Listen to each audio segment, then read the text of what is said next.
Bonsoir à tous, bienvenue. Voici les titres de votre journal. Record absolu d'embouteillage sur les routes de France en ce week-end de chassé-croisé. Plus de 860 km de ralentissement enregistrés à la mi-journée. Week-end chargé, week-end meurtrier. Un accident a fait 5 morts et 8 blessés, dont 2 graves cet après-midi sur l'autoroute A20 près de Limoges. Un minibus a traversé le terre-plein central. Un soldat français tué dans des combats contre des insurgés en Afghanistan. 4 militaires de l'OTAN ont péri aujourd'hui alors qu'ils effectuaient des patrouilles dans plusieurs zones du pays. 1,25%, le taux de rémunération du livret A baisse encore. Nous verrons si le placement préféré des Français est toujours rentable. Et puis le meilleur du sprint français, médaille d'argent, médaille de bronze pour Frédéric Bousquet et Amaury Levaux. Il y a moins de 2 heures au championnat du monde de natation à Rome. Ils seront en direct avec nous dans ce journal. Mais d'abord, les routes de France vues d'en haut. Image impressionnante, regardez, d'un embouteillage record en ce week-end de chassé-croisé, le plus chargé de l'année. Plus de 860 km de ralentissement cumulé à la mi-journée. C'est 150 de plus que l'année dernière. 5 millions d'automobilistes auront pris la route ce samedi. Et puis regardez-les, ces routes vues d'en bas, beaucoup moins poétiques. Quoique, vous allez voir, que l'on rentre ou que l'on parte, même par 30 degrés, on sait s'occuper, philosopher et finalement très peu râler. Chose vue et entendue avec Vincent Fischmann et nos correspondants en région. Un record historique, ce sont d'abord des images. Ces voitures qui jouent au coude à coude et la patience qui ne vous quitte plus.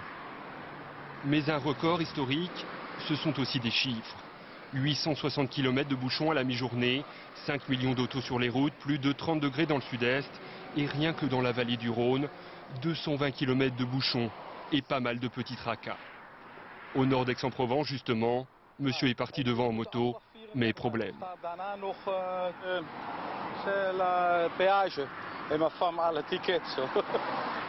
Finalement, madame arrive, tout se termine bien. Un peu plus loin, pas de problème de ticket, mais c'est le pneu de la caravane qui digère mal la chaleur.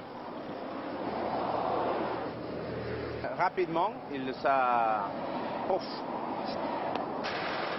30 minutes plus tard, Michael et sa dépanneuse jouent les anges gardiens. Et ce n'est pas sa première intervention de la journée, loin de là. Je suis levé depuis 2h30 du matin. Et voilà. Dans le sud-ouest, même atmosphère. Le bitume est en surchauffe, les téléphones aussi au PC de contrôle. France-Espagne aussi, la négresse. France-Espagne, dans le sens des départs, 16 km 500. Traduction sur les écrans, des voitures à perte de vue. Du coup, même les as du volant se prennent pour des as de la raquette. Le premier, c'est qui? Ou plutôt de la pelote, Pays Basque oblige. Alors c'est sportif, mais c'est de la détente. C'est marrant de courir un peu dans tous les sens. Et maintenant pour vous, puisqu'il est question de vacances, une carte postale. Appelons l'endroit le paradis du vacancier. Pas de sable fin, mais pas de grains de sable non plus, rien pour vous ralentir. Peu de voitures devant, pas plus derrière, un paradis précieux et bien éphémère.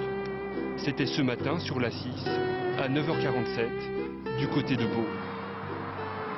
La route, super. Impeccable, j'espère que ça va continuer. Pour ceux qui trouvent le temps long, ils peuvent toujours se promener hors du temps. National 7. National 7, ou comment jouer au petit futé, en pensant doubler ceux qui ont parié sur l'autoroute. National 7, image d'Épinal, car visiblement, la magie n'opère plus guère. Ça se passe très mal, on est parti à minuit et on est que là. Ça va rouler mieux entre deux villes, là c'est certain, mais dès qu'on va rentrer dans des villes, là ils vont être ralentis encore plus que l'autoroute. C'est amusant, on voit du paysage ici. De l'autre côté, on n'en voit pas, on voit que de l'autoroute. De la patience et de l'humour. Enfin, pas pour tous. Car si les voitures roulent au ralenti, les camions, eux, sont à l'arrêt, privés de route, pour cause de grands départs. Du côté de Strasbourg, ils sont une centaine, sous bonne garde. Je comprends pas ce qu'on fait là. Il y a une fête dans votre pays, c'est ça? Pas à la fête, non, les Français et les autres. Un samedi noir, plutôt. Mais il paraît que demain, ça sera mieux. Et oui, ça devrait se calmer demain. Stéphane Despinois, bonsoir. Vous êtes en direct du péage de Lançon de Provence, au cœur des Bouches-du-Rhône, bien connu des automobilistes qui empruntent l'A7 pour venir dans le sud. Alors après une journée extrêmement dense, on a l'impression que ça se calme un peu dans votre secteur. Oui Marie, tout à fait. On peut même dire que le pire n'est plus derrière nous puisqu'il y a eu une nette amélioration dans la dernière heure, entre 19h et 20h. Nous avons encore tourné quelques images tout à l'heure où on voyait des véhicules qui roulaient au pas et il y avait encore à peu près un flot de 4000 véhicules par heure qui se présentaient à cette barrière de péage de Lançon de Provence. Et bien donc il y a eu une nette amélioration. On peut dire finalement que les plus pénalisés aujourd'hui auront été ceux qui ont circulé à la mi-journée, sans grande surprise.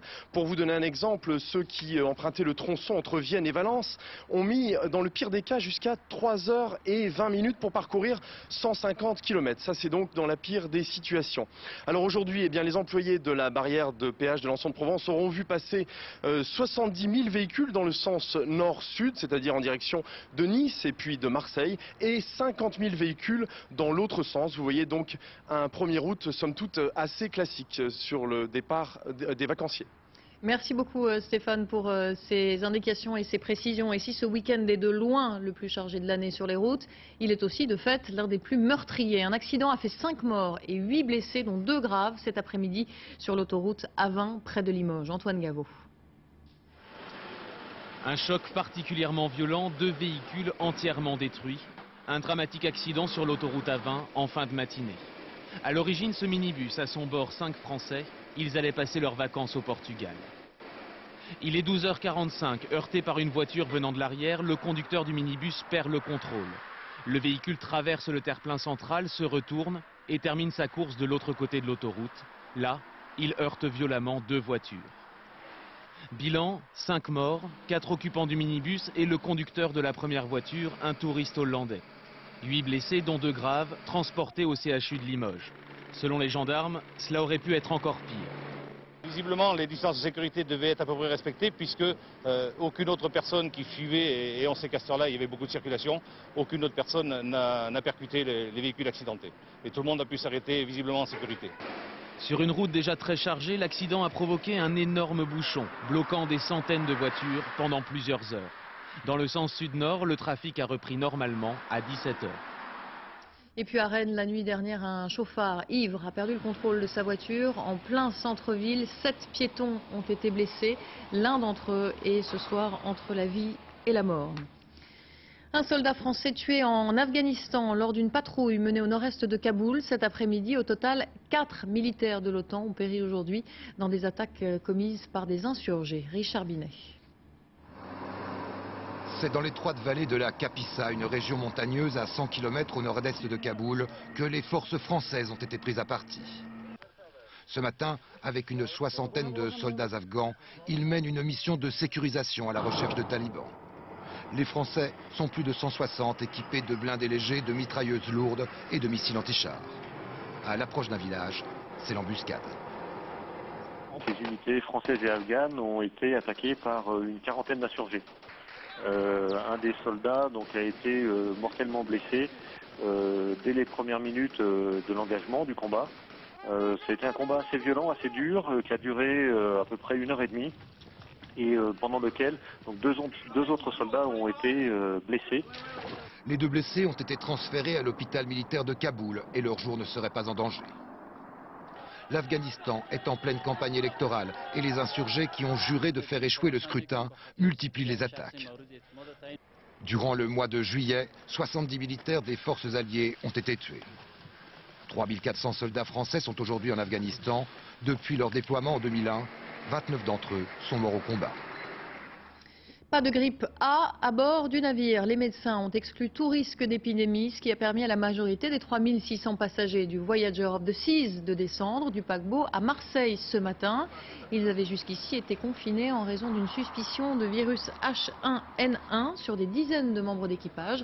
Or, un seul cas a été formellement identifié.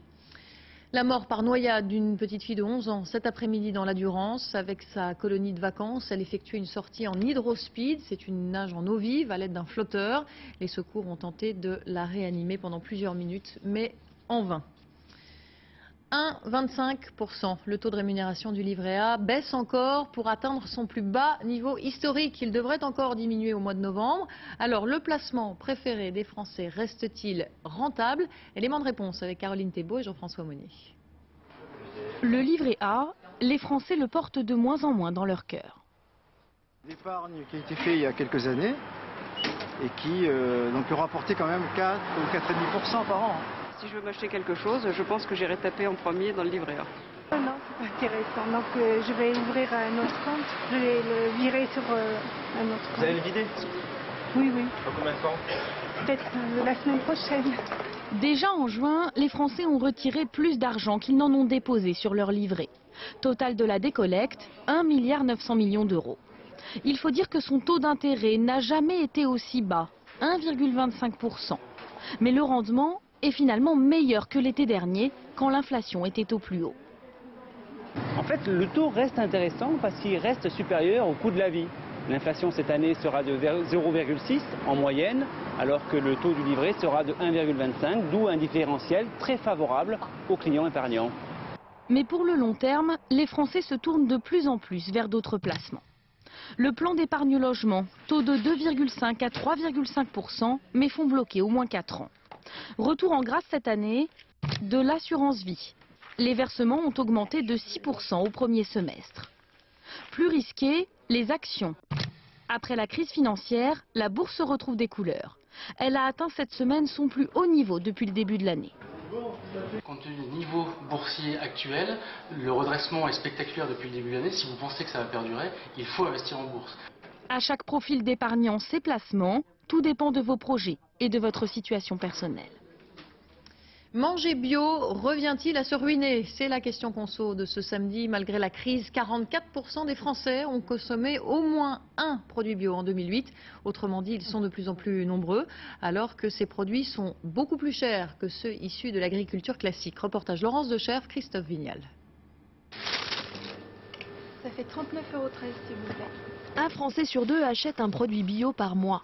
Mais ils sont moins d'1 sur 10 à manger des produits au label AB tous les jours.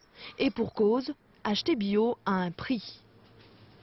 Le prix, des fois, me fait hésiter. Là, justement, les abricots, je ne les ai pas achetés. Un magazine d'écologie a donc comparé 4 caddies de produits similaires en consommation courante. Produits frais, laitiers, fruits et légumes, épicerie et produits ménagers. Résultat, en supermarché avec des produits premier prix, la note s'élève à 48 €.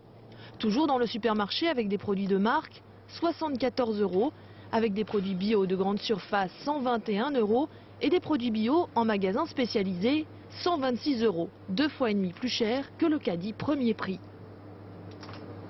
On a vu qu'au kilo, dans un produit, un jambon de premier prix, c'est à peu près 6 € le kilo. Et puis un jambon ici, dans un magasin bio, c'est à peu près 35 € le kilo. Des produits par exemple secs comme le riz, là c'est tout à fait l'inverse. Ce sont dans les super ou hypermarchés que les 3/4 des produits bio sont achetés. La grande distribution développe donc de plus en plus sa propre gamme, comme ici, où 730 produits bio de marques distributeurs sont intégrés dans les rayons alimentaires. Donc là, vous avez des palettes soja, ici vous avez du saucisson sec. Selon les responsables de ces magasins, impossible de faire du bio bon marché.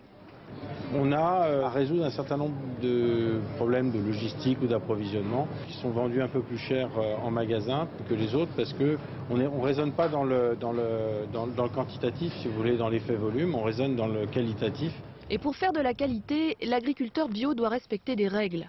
Pas d'engrais chimiques ou de pesticides, pas d'antibiotiques pour les animaux. Alors pourquoi le bio est-il plus cher? Dans ces serres, les tomates ne poussent qu'en saison. Ici, pas question d'artifice, comme en agriculture conventionnelle. Ils arrivent à obtenir, en technique classique, beaucoup plus de rendement, et ce, sur 8 à 10 mois de l'année. Nous, d'une manière naturelle, on arrive à avoir une production pendant 4 mois. Autre conséquence, sans désherbants chimiques, ce maraîcher bine par exemple ses carottes à la main. Vous voyez, ça fait 500 mètres carrés. Et désherber en classique, il y en aurait eu pour 5 €. En bio, il faut un minimum, je dis bien un minimum, de 30 heures de travail. Si la production bio augmente, les produits baisseront un peu, mais resteront toujours plus chers que les autres. Seule solution pour les budgets serrés, privilégier les produits en vrac et ceux de saison. mais aussi manger moins et plus équilibré. Il est 20h13 à suivre dans votre journal. Crise oblige, 85% des vacanciers restent en France. Les parcs de loisirs, autrement dit les vacances de proximité, gagnent du terrain, vous allez voir. Pour autant, l'aventure fait encore un peu recette. Le grand format nous conduira en Bolivie. Et puis Bousquet, Levaux, ticket argent, bronze au championnat du monde de natation à Rome. Ils seront en direct dans quelques instants. Elle était entrée en politique le jour de l'assassinat de son mari en 1983. Première femme à accéder au pouvoir en Asie, Cory Aquino, 76 ans, est morte aujourd'hui d'un cancer. Aux Philippines, 10 jours de deuil national ont été décrétés. Bernard Lebrun. Fervente catholique, à l'image de la majorité des Philippins. Corazon Aquino, 76 ans, bien qu'atteinte d'un cancer, aura lutté jusqu'au bout dans un seul but: défendre la démocratie. Rien ne destinait cette mère de famille de 5 enfants à entrer en politique et à devenir présidente de la République. Rien, sauf l'assassinat de cet homme, son mari, Benigno Aquino, leader de l'opposition. Ce jour d'août 1983, il rentre d'exil et dès la descente de l'avion, accusé numéro 1 de cet assassinat, le président Marcos, dictateur sans partage qui régna 21 ans sur le pays. Cory Aquino, la veuve, le fera tomber en 1986 après avoir gagné les élections. Elle restera 6 ans au pouvoir. La restauration de la démocratie est pour moi la meilleure chose que j'ai fait pendant ma présidence. La mère courage des Philippines, devenue grand-mère de cette nation divisée de 98 millions d'habitants, sera enterrée en privé mercredi. 10 jours de deuil national ont été décrétés.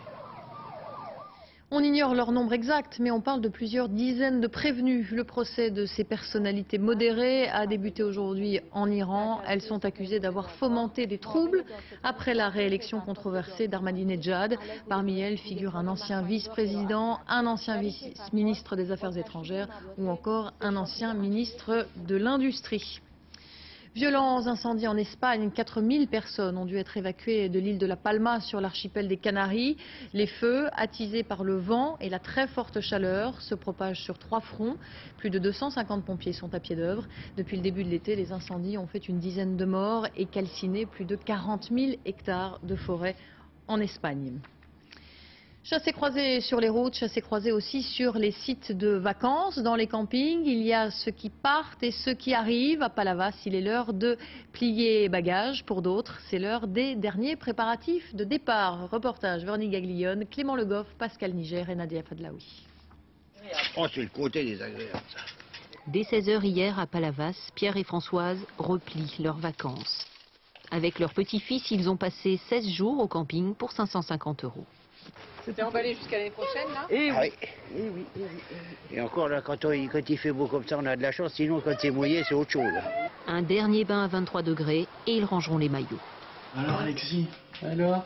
Torse nu lui aussi, Alexis est encore loin de la plage et le réveil est un peu laborieux. T'as pas assez dormi? T'as pas assez fait dodo? 6 h ce matin, dans la banlieue parisienne. On fait les douches pour aller à la mer. Départ en vacances pour la famille Launois vers la côte vendéenne comme chaque année. Question d'habitude. C'est parti. 6 ans déjà qu'ils roulent leur caravane à Palavas, habitués à leur emplacement, fidèles à leur carré d'amis. Comme on vient tous les ans, on connaît un peu tous les, disons, autour de chez nous, là. Enfin, de chez nous, façon de parler, où on vient tous les ans. Ouais, on est un peu chez nous ici, hein. Et ça va faire mal, hein, quand je vais quitter. Ah oui, mais tu m'as promis que tu viendrais chez moi et j'irai chez toi. Et à l'année prochaine, Claude. Le camping, son soleil et sa plage, les enfants sont impatients. On va ramasser des coquillages. Ici, tout le monde prépare les bagages, des sandwichs pour la route aux couches culottes de la petite pour tout le séjour. Un blédine Léa, c'est pris. Oui. Rien n'est laissé au hasard. Vélo, réparateur système pour les vélos. Oui. Ce matin à 9 h, tout est prêt pour 630 km. Il paraît qu'il y a plein de monde déjà. Alors je sais pas, on va s'arrêter s'il y a trop de monde. Et puis à l'année prochaine. Avant d'arriver dans leur Loir-et-Cher, ils s'arrêteront dormir. Peu importe où, ils ont leur maison avec eux. Enfin les vacances, partir sans rien oublier. Le sac de jouets, 4 vélos, 12 paires de chaussures et une glacière, tout rentre. Mais déjà, un petit souci avec le lecteur DVD. Oh, j'ai énormément de mal. Je pense qu'on va peut-être partir un petit peu en retard si ça continue. Allez, on t'attache. Il faudra trouver une autre distraction pour les 8 heures de trajet. Et malheureusement, tout le monde n'a pas la chance de partir en vacances. 42% des Français ne pourront pas partir cet été. Mais pour autant, ils n'ont pas renoncé à s'offrir des plages de détente, des activités simples, peu onéreuses. Les parcs de loisirs font le plein, mais aussi tout simplement la nature environnante. Yacine Benjanet, Anne Guillet-Épée, David Bress. À quelques kilomètres de Toulouse, un coin de paradis qui ne figure dans aucun guide. Ici, pas touristes, seulement des initiés qui habitent à côté. Des vacances à moindre frais. Les gosses peuvent profiter de l'eau sans me payer. La crise. Toujours pareil. Pour cette famille, les vacances ce sera à la maison, à part quelques jours en Bretagne, grâce à des amis. On nous prête un appartement, donc ça nous va très bien, mais c'est pas tout le temps le cas pour tout le monde, donc on a du mal à partir. Cet été, 4 Français sur 10 ne partent pas en vacances, comme cette étudiante qui rêve de destinations exotiques. Idéal, prendre l'avion, partir dans une petite île. Mais ça demande trop de moyens, on va dire. Trop dur de s'évader. Alors pour le dépaysement à petit prix, de plus en plus de touristes se tournent vers les parcs animaliers. Dans celui-ci, près de Nantes, plus 40% de visiteurs en un an. Pour beaucoup, des vacanciers qui n'ont pas les moyens de partir loin de chez eux. En 10 minutes, 1 heure, on est plongé dans une ambiance complètement africaine avec des animaux africains comme les éléphants, comme les lions, comme les antilopes, présentés sur des grandes savanes, donc ils sont vraiment plongés au milieu de l'Afrique. On essaye de pas faire de grands voyages, mais d'essayer de profiter de la région. Vous ne partez pas en vacances? Non. Des départs moins loin et moins longtemps, les parcs de loisirs sont l'un des rares secteurs à surfer sur la vague du tourisme de proximité. Beaucoup moins proche, un pays enclavé, aride, sans plage pour touristes, mais qui pour autant rend fou les voyageurs en quête de dépaysement et d'aventure. La Bolivie est devenue ces dernières années la destination privilégiée des globetrotters. C'est le grand format de cette édition. Il est signé Martine Laroche-Joubert et Pascal Jouffriot. 4278 mètres d'altitude, cette lagune rouge couronne la nation la plus haute de l'hémisphère sud, la Bolivie. Pays de tous les extrêmes, le plus riche en ressources naturelles. Des minéraux rares, borax, gypse, colorent ses eaux habitées par des flamants roses. Un peu plus haut, 4400 mètres, la lagune verte, teintée d'arsenic, de soufre et de plomb. Un kaléidoscope magique pour touristes français à bout de souffle. Ces lieux comme ça très arides, très bizarres d'un certain point de vue, en fait, des lieux très peu habités par les gens. Quelque chose que je trouve qui est magnifique, mais qui en même temps aussi fait un peu peur. Encore plus élevé, 4850 mètres, des geysers bouillonnants aux vapeurs sulfureuses. Les touristes deviennent aussi rares que les vigognes, une espèce animale très protégée. Ils préfèrent soulager leur rhumatisme ou leur arthrite dans ce petit paradis. L'eau riche en minéraux est à 30 degrés. Tout ici est tellement insolite, s'émerveillent ces Allemands. Encore plus étrange, unique même, cet hôtel construit avec des blocs de sel, des murs au plafond. Petit bémol, l'hôtel fond en partie pendant la saison des pluies, un travail sans fin pour son propriétaire. Les touristes qui viennent ici ne ressemblent pas aux autres. Ils cherchent l'aventure, davantage de nature, de nouveaux destins. Un hôtel rare au milieu du plus grand désert de sel de la planète, vestige de lac d'un temps révolu, 40 000 ans. Chaleur étouffante ou froid glacial, seuls les aventuriers résistent au voyage. Le manque de confort ne me gêne pas. Le confort, on l'a à la maison. L'opportunité de pouvoir contempler ce décor, ça vaut tous les sacrifices. On est sur une autre planète. La Bolivie se mérite. Île de cactus campée sur des airs de sel. Ne cherchez pas de plage, le Chili lui a fait une guerre pour lui couper l'accès à la mer. Un pays où certains, peut-être, viennent chercher leur vérité. Cielo décroche le ciel, mais c'est une belle moisson tout de même pour les Français au championnat du monde de natation à Rome. Ils seront en direct avec nous dans un instant. Frédéric Bousquet et Amaury Levaux ont décroché respectivement, il y a moins de 2 heures, l'argent et le bronze sur 50 mètres nage libre, histoire de parfaire la réputation des sprinteurs tricolores. Christophe Duchiron, Frédéric Bazille. En ce jour de départ en vacances, on aurait pu imaginer que la piscine était une autoroute à 8 voies. Et au bord de l'autoroute étaient postés les photographes qui allaient flasher les nageurs les plus rapides. Voie numéro 3, Amaury Levaux. Voie 4, Frédéric Bousquet. Et à la voie numéro 6, le Brésilien César Cielo. Nous avions là 3 bolides à grande vitesse, sans parler des autres. Il faut du coffre et bien d'autres choses aux nageurs pour parcourir 50 mètres à fond les manettes. Le voyage du plot de départ au mur d'arrivée dure un peu plus de 20 secondes, la route est droite, personne ne traîne. Il n'y a pas d'arrêt au péage ni à la pompe à essence. Chacun donne tout ce qu'il a dans les bras, dans le cœur et dans les jambes.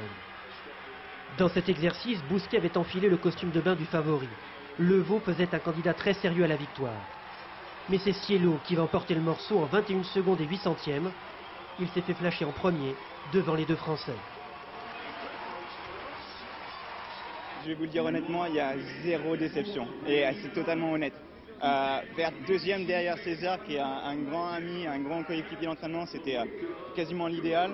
Quand je vois 3e, je me dis c'est bien. Hein, voilà, on montre qu'en France, on a du lourd, quoi. Les Français ont beau être nageurs et vaccinés, ils n'ont pu résister à César Cielo qui s'honore comme Jules César du titre d'empereur. Mais l'un c'était les Romains et l'autre le sprint. Au championnat du monde, le divin nageur brésilien a réussi le doublé 50 et 100 mètres nage libre. Saluons toutefois la performance des 2 Français, médailles d'argent et de bronze, si proches du triomphe, si proches du Cielo. Et ils sont là avec nous, Frédéric Bousquet, Amaury Levaux, bonsoir et bravo évidemment. Frédéric Bousquet, 2e médaille après le bronze sur 100 mètres jeudi, l'argent sur 50. Pas trop déçu de repartir sans médaille d'or? Non, écoutez, je ne peux pas avoir un degré de déception après cette compétition. Pour moi, je réalise la meilleure compétition de ma vie en grand rendez-vous. Et accrocher 2 médailles en individuel et 1 médaille de bronze en relais, ça ne pouvait pas être mieux. Alors c'est le Brésilien César Cielo, on l'a vu, hein, votre partenaire d'entraînement qui vous a grillé la politesse. Qu'est-ce qu'il a eu de plus que vous aujourd'hui ou qu'est-ce qui vous a manqué à vous? Je pense que ce qui m'a manqué, ça a été un meilleur départ, un petit peu crispé sur les premiers mètres. Et j'arrive à revenir sur la fin, mais bon, après un 50, ça reste quand même très court. Et je n'arriverai pas à le remonter cette fois-ci, mais j'ai l'intention de le battre les prochaines fois. Amaury Levaux, c'est une semaine qui a été extrêmement douloureuse pour vous. Vous avez perdu votre père. Je sais que vous avez hésité, vous l'avez dit sur France 2 à Nelson Montfort, à partir rejoindre votre famille. Finalement, vous avez décidé de rester, vous décrochez la médaille de bronze. Aujourd'hui, est-ce que vous vous dites que vous avez fait le bon choix? Je sais pas, du moins, fallait passer un peu outre, c'est peut-être méchant et mal dit, mais peut-être maladroit même, mais je vais rester pour ma famille, pour mes amis et pour lui, quoi. Je pense que c'est ce qu'il aurait voulu et voilà, j'essaye de le faire et dans l'état où j'étais il y a 3 jours, j'arrive quand même à faire une médaille de bronze à l'arrivée, donc c'est quand même pas mal. Non, rassurez-vous, tout le monde a très bien compris vos propos et votre intention et tout le monde est de tout cœur avec vous, bien entendu. Alors, vice-champion olympique de la distance, le prochain grand rendez-vous international pour vous, ce sera Londres, les JO 2012. Vous êtes désormais tous les sprinteurs français considérés comme les meilleurs du monde. Vous sentez une pression nouvelle, Amaury? Non, chacun s'entraîne de son côté. Après, bon, quand il y a des compétitions, on essaye tous de faire le maximum et du mieux qu'on peut. Et après, vous, les médias, vous mettez un petit peu votre grain de sel là-dedans. Mais là, on regarde 100 nages libres, 50 nages libres, 2 Français à chaque fois sur le podium. Donc c'est exceptionnel, quoi. Je pense que la France, elle peut être fière de nous, quoi. Elle l'est sans doute et on est très heureux pour vous. Frédéric Bousquet, Amaury Levaux, merci beaucoup d'avoir été en direct dans ce journal depuis Rome. Merci. À Londres, les microscopes ne servent pas seulement à la science. Un artiste aux doigts de fée s'est mis en tête de sculpter dans l'infiniment petit. Et ses œuvres tiennent dans le chat d'une aiguille de la nanosculpture que les collectionneurs s'arrachent à prix d'or. Reportage Zindine Boudaoud, Laurent Desbois. Ouvrir l'œil, même le bon, Parfois cela ne suffit pas. Dans cette galerie de Londres, il y a apparemment plus de microscopes que d'œuvres d'art. Il faut y regarder à 2 fois. La surprise est alors de taille, enfin, façon de parler. C'est incroyable, je n'ai jamais vu ça auparavant. Impossible à l'œil nu de voir autre chose qu'une aiguille. Mais le microscope révèle tout un univers. Betty Boop, Marilyn Monroe, une caravane de dromadaires nichée dans le chat d'une aiguille, et bien d'autres merveilles encore. Ces sculptures sont les plus petites du monde. Elton John, Mike Tyson, le prince Charles les collectionnent. Il y a 2 ans, une pièce fut même vendue 100 000 €. Les gens ne sont pas habitués. Quand ils découvrent mon travail, ils sont étonnés. L'œil du maître anglais, précis, méticuleux. Willard Wigan taille ses propres outils. Il passe jusqu'à 18 heures par jour dans son atelier minuscule. Ses matériaux, de la toile d'araignée, du sable, du nylon, de l'or aussi. Sa passion est exigeante. Je dois ralentir mon système nerveux. Je travaille entre chaque battement de cœur. Je dois éviter les vibrations comme celles de la circulation. Éviter aussi l'électricité statique. À 5 ans et demi déjà, le petit Willard construit de minuscules maisons pour ses amis les fourmis. L'infiniment petit le fascine.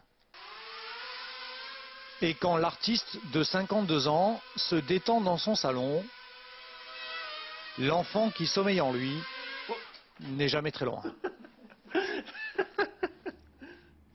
Avant de refermer ce journal, je vous en rappelle la principale information. Embouteillage record pour ce grand week-end de chassés-croisés de vacanciers sur les routes de France.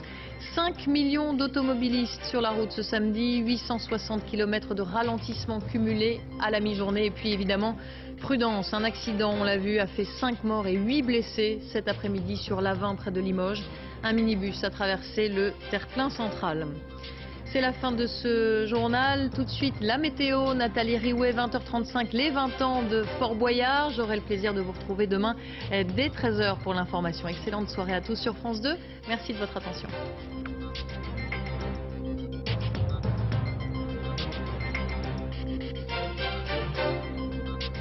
L'info en continu, c'est aussi sur France2.fr.